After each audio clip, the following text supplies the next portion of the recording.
pembelajaran. Kita akan berdoa terlebih dahulu. Untuk ketua kelas, tolong dibantu berdoa.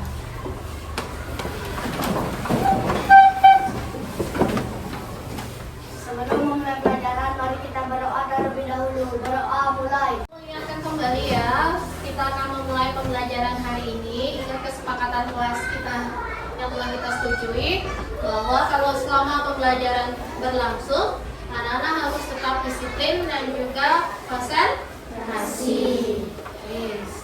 Sekarang kita akan belajar mata pelajaran yang baru di kurikulum sekarang. Ya, di tahun ajaran baru ini, di fase C, khususnya di kelas 5 itu, akan diberlakukan mata pelajaran coding dan kecerdasan artifisial. Ya. Sekarang coba perhatikan, ibu punya sebuah gambar.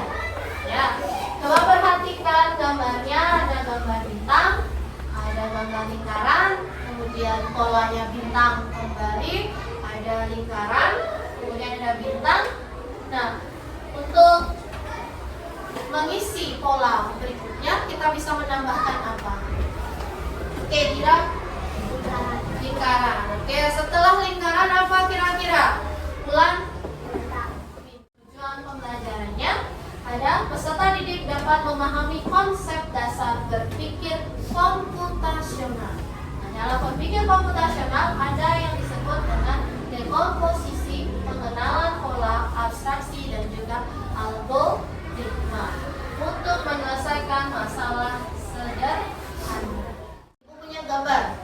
Ada gambar A, ada gambar B. Nah, kira-kira gambar A dengan gambar B apakah sama? Apa yang membedakan? Yang mana berantakan, Mila? Gambar yang mana berantakan? Gambar A berantakan. Oke. Apakah gambar A bisa menjadi gambar B? Bisa. Dengan cara apa? Oke. Dira.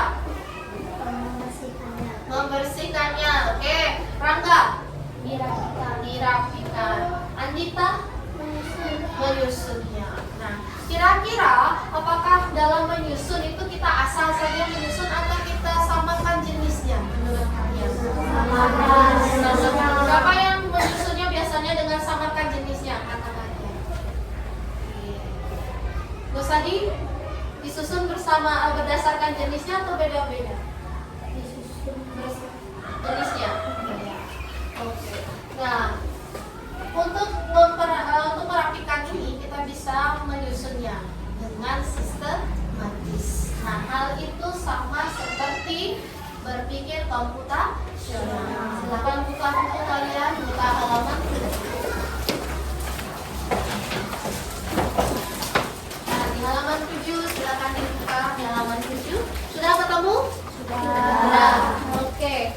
Nah, di situ materinya adalah berpikir komputasional. Apa itu berpikir komputasional? Setelah kalian lihat, Fabian, Kemampuan berpikir seperti komputer dalam menyelesaikan masalah. Kemampuan berpikir seperti komputer. Kalian tahu komputer? Pernah lihat komputer? Pernah memainkannya? Siapa yang pernah? Ya. Yang lainnya belum ya, nanti kita akan coba. Karena di kelas 5 ada IPK juga yang dengan komputer. Nanti kita akan belajar. Kalau kalian perhatikan, komputer itu ya, dia disusun secara sistematis. Dia bekerja secara sistematis. Jadi berpikir komputasional itu seperti kata Fabian tadi, berpikir seperti komputer. Nah, apakah betul?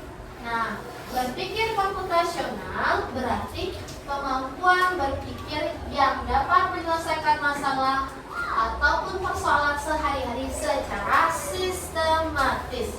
Di garis bawahi sistematis. Sistematis itu artinya terstruktur, dipecah dari masalah yang besar jadi masalah bagian-bagian kecil sehingga mudah diselesaikan. Kemudian berpikir komputasional itu ada beberapa prinsip. Ada yang membaca di bukunya prinsip apa saja yang ada di berpikir komputasional. Coba buka bukunya halaman 8. Ada enggak? Nah, oke. Sama ada dengan yang ibu punya di papan. Ada namanya dekomposisi, ada yang namanya pengenalan pola, ada abstraksi, kemudian ada algoritma tinggi. Nah, coba dibaca dulu sambil ibu tanya. Ada yang sudah menemukan apa itu dekomposisi? Dekomposisi, kayak kayu ade. Memecah masalah yang besar menjadi bagian-bagian kecil. Ya, memecah masalah yang besar menjadi bagian-bagian yang kecil. Ya, sehingga kita bisa menentukan oh ini cara penyelesaiannya. Ya. Kemudian yang kedua ada pengenalan pola. Nah, kira-kira pengenalan pola ada yang menemukan pengertian pengenalan pola? Oke. Ke Panji. Bu Panji.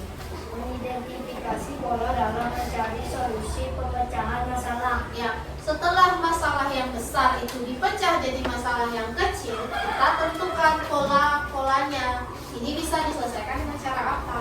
Nah, itu namanya pengenalan pola. Kemudian setelah pengenalan pola ada abstraksi. Apa itu abstraksi? Oke, Dayu. Memfokuskan pada informasi penting dan mengabaikan hal yang tidak relevan. Ya, dalam menyelesaikan masalah kita harus mencari informasi yang penting dulu. Yang tidak relevan itu tidak dipindahkan ya. Jadi dikesampingkan dulu. Kita cari informasinya untuk menyelesaikan masalah. Yang terakhir ada algoritma thinking atau algoritma saja. Apa pengertian algoritma? Bung Adit. Merancang langkah-langkah penyelesaian masalah. Ya, merancang penyelesaian masalah. Jadi langkah-langkahnya pertama apa yang kalian lakukan, kedua, tiga, empat sampai terakhir masalah itu selesai. Oke, seperti ini ya. Nah ini dia kalau kalian perhatikan. Ya, hampir sama seperti yang kalian baca. Kemudian, nah kita coba selesaikan masalah yang ada di gambar A. Ibu anggap ya yang gambar A tadi itu adalah sebuah masalah. Mainan berantakan. Bagaimana kita menyelesaikan masalah ini? Dengan menerapkan 4 prinsip dasar berpikir komputasional. Yang pertama ada dekomposisi. Yang tadi katanya masalah yang besar bisa menjadi masalah yang lebih kecil. Berarti ini ada yang berantakan, kita harus apa supaya dia kelihatan rapi? Disusun. Bagus Bang Adit. Apalagi? Dayu? Dirapikan, dimasukkan ke dalam box mainan. Jadi kita perlu alat dan bahannya dulu. Ada apa ini? Rak mainan. Ini ada box mainan. Kemudian kita pisahkan mainannya. Kita kumpulkan mainannya dulu. Ada wadahnya, ada mainan yang akan dirapikan. Bagaimana dengan pengenalan polanya? Coba perhatikan, ibu sudah merancang sedikit pengenalan pola. Di sini kan ada banyak mainan. Ada sampah juga terselip ya.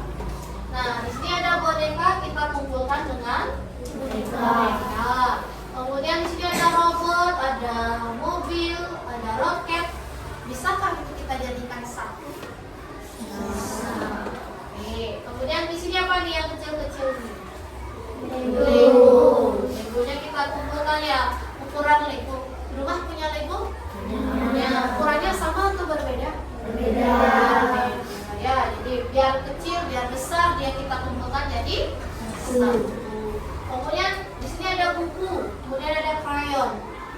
Kita kumpulkan sebagai alat tulis. Nah, pengenalan polanya sudah kita dapat ini. Sekarang bagaimana dengan abstraksinya? Nah, tadi kan abstraksi itu simpan informasi penting, abaikan informasi yang tidak penting. Contohnya yang tidak penting itu adalah warna mainan. Warna mainan kita kan beragam ini, ada biru, ada apa lagi yang kalian lihat? Hijau, terus apa lagi? Kuning, terus apa lagi? Merah. Tidak hanya satu warna, ya beraneka warna. Kemudian tidak perlu mengurutkan jenisnya. Tadi kan ibu bilang jenisnya itu kan ada yang Lego aja, ada yang besar, ada yang Kemudian abaikan suara bising. Suara bising biasanya dari ibu kalian yang marah-marah kan, kenapa nggak diberesin mainannya begitu. Kemudian langkahnya, algoritma yang tadi dijelaskan oleh Bang Adit itu menyusun langkah-langkahnya. Pertama kita harus siapkan wadahnya kan tadi. Terus masukkan identifikasi jenis mainannya, Lego kumpulkan dengan Lego, boneka kumpulkan dengan boneka. Begitu seterusnya sampai bersih. Nah, sampahnya baru dibuang.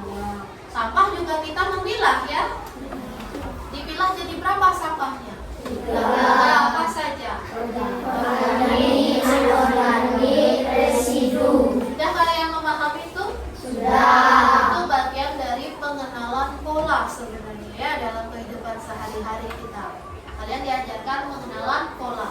Oh, ini yang organik masukkan ke dalam organik. Ini yang residu masukkan ke dalam residu. Anorganik masukkan ke dalam anorganik. Ya, itu adalah cara algoritma thinking dan juga berpikir komputasional. Nah, ini baru satu contohnya merapikan mainan. Pernah nggak kalian melakukan berpikir komputasional untuk kegiatan yang lainnya? Ada contoh yang lain? Ada yang bisa menyebutkan contohnya? Oke, Bung Ayunda. Bermain puzzle. Oh iya, bermain puzzle. Puzzle itu kan pasti dibuat acak dulu kan? Bagaimana kalian menyusunnya? Oh, ini taruh di atas, ini taruh di tengah kan? Berarti kalian harus memilahnya dulu dan menyamakan gambar yang tersusun. Kemudian apa lagi? Milah? Membuat pesta ulang tahun. Membuat pesta ulang tahun. Pernah membuat pesta ulang tahun? Pernah. Nah, kira-kira apa saja yang kalian siapkan? Milah, apa milah? Kue. Kue. Oke, itu yang paling penting ya, kue ulang tahun. Bung Natari? Topi ulang tahun untuk hiasannya. Bung Adit? Hiasan. Hiasan. Berupa apa saja hiasannya? Balon. Kertas. Ya, oke. Ada lagi? Bung Panji? Tempat. Tempatnya. Terus yang terpenting apa? Kira? Makanannya ya. Dan juga undangan. Kan kalian pasti undang temen ya. Oke. Tepuk 1, tepuk 2, tepuk 3. Orang ini kertasnya untuk menulis langkah-langkahnya. Kita nggak dapat hasilnya di sini. Nomor 1, 3 kali 3 9 misalnya. Jadi sini angka yang 9 ini Azanta tulis sama Anissa boleh. Tulis cepet dia boy.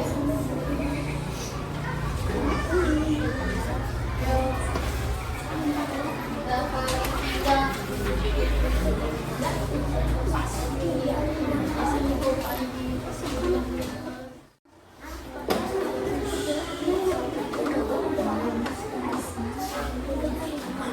Tiga kali 6 berapa?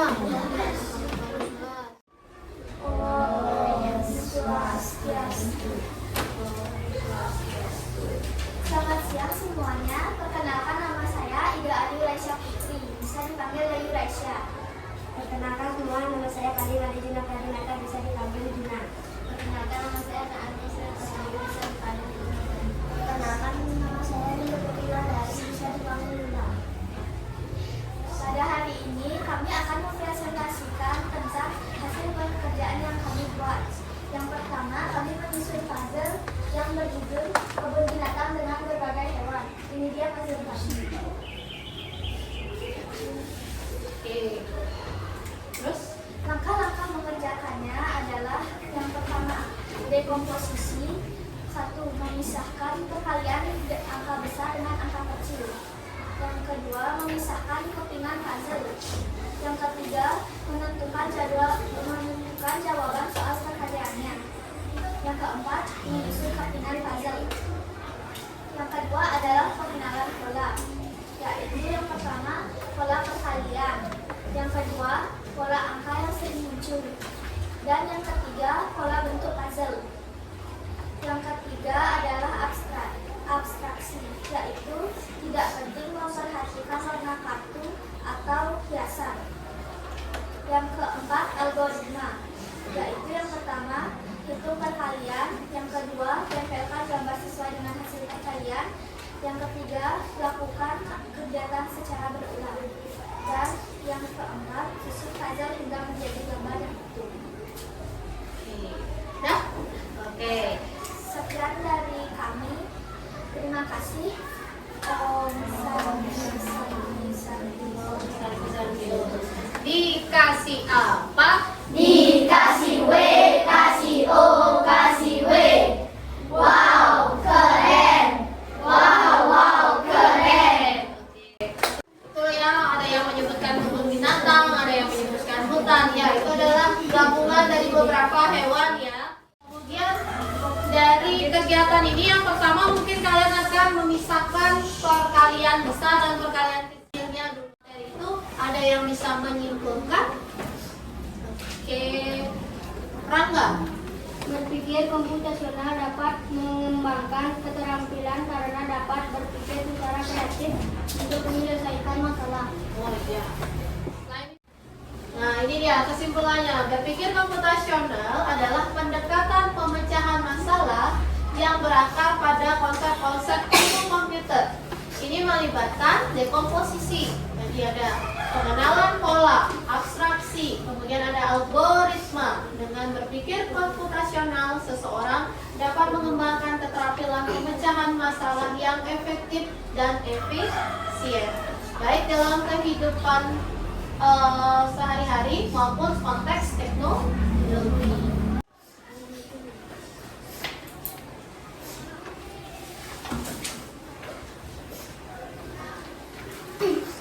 Nah, sebelum mengakhiri pembelajaran, bagaimana pembelajaran hari ini? Menyenangkan atau tidak? Ada hal baru yang kalian pelajari? Ibu kasih tugas baca bukunya yang bab 2 tentang penggunaan teknologi digital. Minggu depan kita akan belajar tentang penggunaan teknologi digital. Ya. Karena tadi diawali dengan doa, kita akhiri dengan doa. Bung Panji tolong bantu pimpin temannya lagi. Silakan.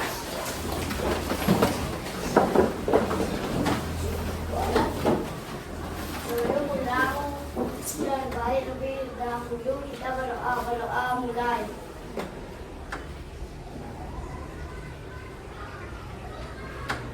Berdoa selesai. Ya. Rapikan bukunya, anak-anak siap untuk